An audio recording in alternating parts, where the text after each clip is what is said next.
Hello everyone, welcome back to my channel. I'm Missy if you're new here. I know you guys have noticed that lately a lot of influencers have been getting exposed, and it might seem like it's coming out of nowhere, but those of us who are chronically online are aware that this isn't new. It's like a cycle that just keeps repeating itself. Person becomes influencer, they gain an immense amount of followers, their old tweets get dug up and people find out that they say things like this.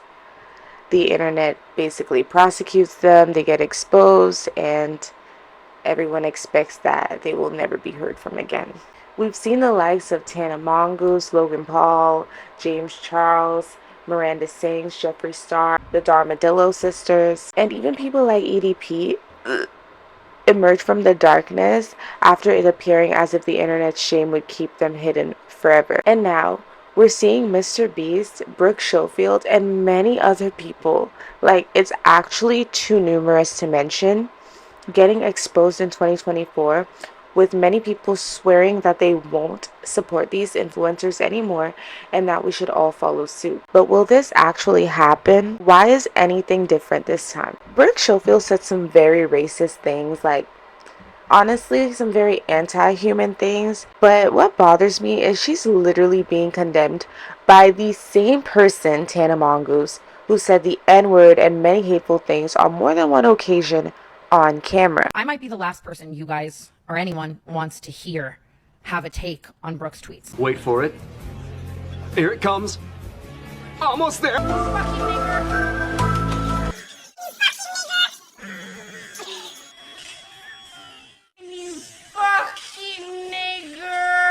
It just appears to me that it only takes something more interesting to happen for people to move on and even give these once deemed unforgivable people back their social status as influencers. But that's not why Brooke Schofield will survive this tough time.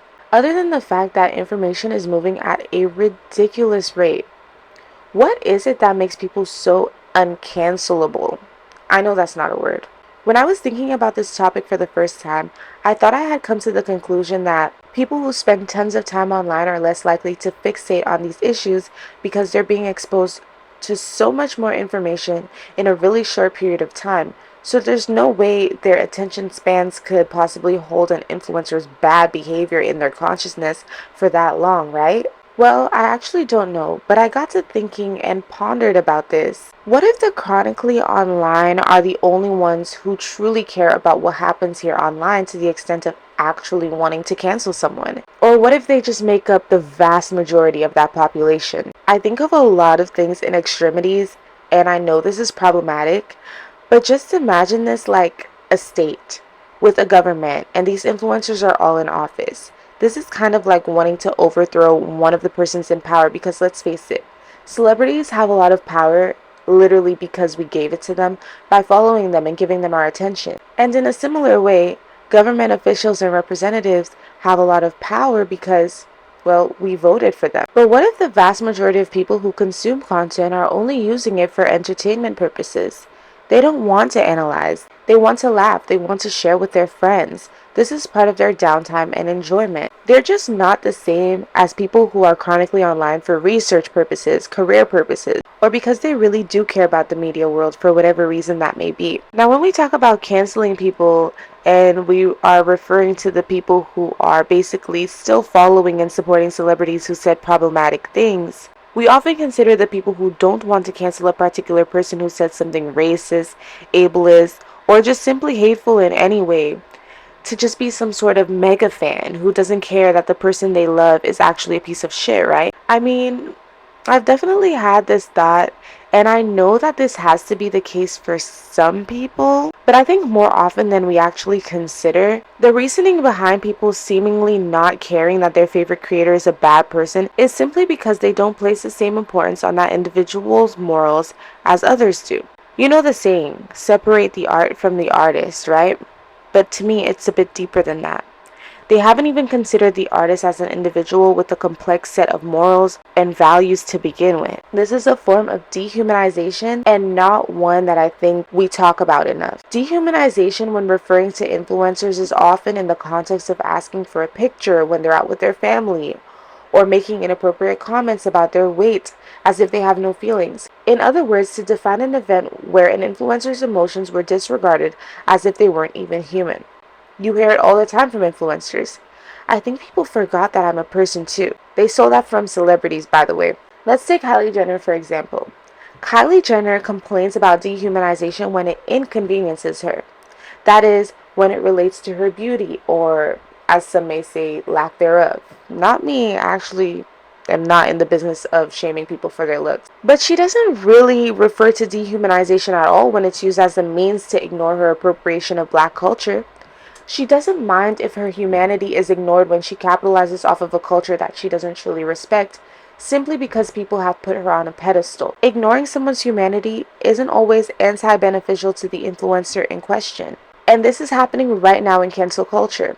For example, I feel like a lot of people have grown to see Mr. Beast as a brand rather than an individual who should truly respect others.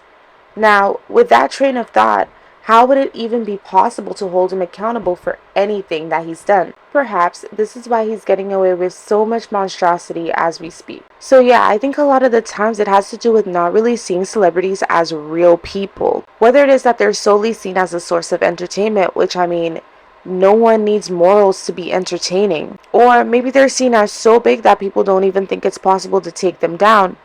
Disregarding humanity has got something to do with it. And yes, these people are real people, but it's very easy to blur the lines when you think about the immense amount of power that they have in comparison to the average Joe. That doesn't necessarily make it okay, but it does add some nuance when thinking about why it's so difficult to cancel celebrities. Going back to the example of the government, it's not an easy task to just take some government leader out of office, even if they're saying the most problematic things. And furthermore, think about people who believe that the government doesn't have to be kind to manage the state effectively. Might social media users believe that influencers don't have to be kind to serve their purpose on social media? They might think, yes, they're influencers, but I'm not directly influenced by anything they do. I go to their page simply to have a laugh. Would they be wrong for this? Perhaps they don't care, and why should they? Sometimes caring does more harm than good, no? If I'm wrong, please tell me in the comments, but aren't the same people who fight for influencers' cancellation the same ones causing them to trend? Aren't self-righteous commentary creators and judgmental X-threads constantly causing influencers to trend, with the goalpost being exposure and cancellation? We're chronically online and placing a lot of emphasis on the actions of people who appear to be larger than life, because from our lens, they are. For whatever reason, we take things that go on social media more seriously than the average person. My reasoning being that I make commentary videos, but another person's reason could be that they're actually part of the influencer world and they want to change it by dethroning the bad ones. But how long will it be before they become the next Cody Co? I think a part of the reason why cancel culture is a bit far-fetched, and you constantly see people trying to expose people for doing horrible things and then being like, wait, why are so many people still supporting them? Why are so many people still following them? Don't they see that this person is terrible? Well, algorithms exist, and a lot of the times you won't be fed the information that an influencer is being canceled simply because the algorithm doesn't think the content is something you will engage with or enjoy. I think it was Jamari who made this point. He was talking about the fact that with this whole Mr. Beast thing, a lot of people are just not going to get this information. A lot of people are big fans of Mr. Beast, and the algorithm is not going to feed them this information. And even if it does, who says that they're going to watch it or receive it well? So how are these people supposed to cancel someone for something they simply don't know about? Even with a 20 million view video, that's still only a fraction of the world who saw it. And how many of these views are coming from repeat viewers? And how many people who were actually fans of this creator, the ones who really matter for real cancellation, actually identified with the points made and will go on to stop engaging with the influencer in question? How many fans of this person will actually care? So be clear, I don't think it's wrong to unfollow, block, or even condemn somebody or make a fucking exposure video about somebody for doing horrible things or saying racist things or just downright just being a mean and hateful person. These are just my thoughts on cancel culture and how canceling an influencer or celebrity just sometimes isn't the simple quest that we like to make it out to be. It's not always bad guy says thing, world finds out, bad guys ostracized and never heard from again. It just isn't that simple. But I do really want to know your thoughts, so please don't forget to leave me a comment down below to let me know what's going on in that beautiful noggin of yours. If you enjoyed this video, please don't forget to leave a thumbs up and obviously subscribe if you feel like it. I will see you guys in the next video. Bye.